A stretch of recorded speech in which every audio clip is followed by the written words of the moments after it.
At ayun, meron tayong wire dito, galing pa sa Tansa.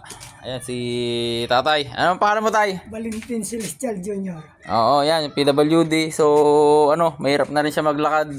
Ang service niya na pumunta dito, yan yung bike niya. Yan yung bike niya na pumunta dito. Ito, naghanap siya ng mga low budget. Ito, binigay ko na kay Tatay. Yan. Bait po siya. Oo. Ano ka po yun? Ayan, ano masasabi mo sa sa e-bike natin, Tay?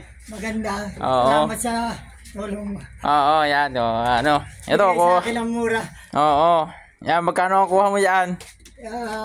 16.5. Oh, di ba? Ano yan, bago na yung battery, bago na yung charger niya, ayan. Yan, good condition na rin. Yan. At try natin yung wiper. Ayan, magana rin wiper. Ayan, tinignan natin lahat ng mga issue niya. So, good condition na siya lahat ng mga preno para para hindi na naglalakad si Tatay. Ayan, taga saan ka pala, Tay? Taga saan ka? Taga Santol po. Oo. Santol.